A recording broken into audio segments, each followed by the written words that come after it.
mga par, papalit tayo ng karburador. Yan, yung tito ko. Yan, motor niya yan. Siya yung magpapalit ng karburador. Ang galing! Ang galing! Yung mga basic lang, marunong na siya. Yan. Itong karburador na to pang Wave 100. So papalit tayo ng pang Wave 110 yan. Chrome na carb. Yan. So nilinisan niya. Ito kasi matagal ng ano to, karburador yan. Nilinisan niya, so bigyan ko lang kayo ng tips pagka naglinis kayo ng karburador. Yan. So, di na lang kasi napakita kanina. Ito, pagka binuksan to, yan, nilinisan yung mga jettings niya sa loob. Tapos, itong dalawang butas na to, nakikita niya, yan, yung dalawa. Kailangan, pagka binuhusan nyo ng gasolina yan, yan, pagka pinatakan nyo, yan, o, lulubog.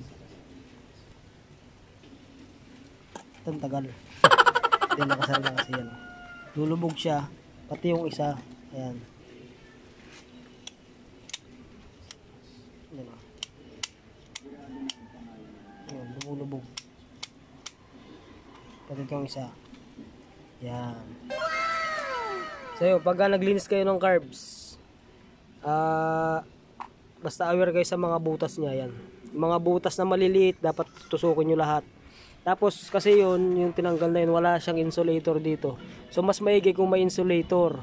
Kasi pagka walang insulator yan, pagka uminit yung cylinder head nyo, tapos uminit yung chamber nya, yung init aakyat dito. Kahit yung karburador nyo, hanggat ano yan, kahit na hindi umaandar, yung init, i-absorb ng karburador nyo. So mangyayari, hindi pa pumapasok dito yung karburador nyo, gas nyo, hindi pumapasok dito sa manifold nya, nasusunog na, dito pa lang sunog na agad. So mas maigi kung meron siyang insulator. Yeah.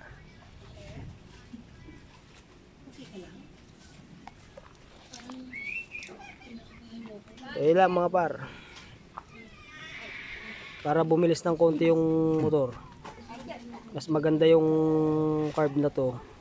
So pares lang naman sila, pares na class A or local kung tawagin din. Pero okay din to kasi pang ano siya, pang 110, tapos ito pang 100 lang. Yan, pansinin yung butas oh. Mas maliit. Say lang, peace out.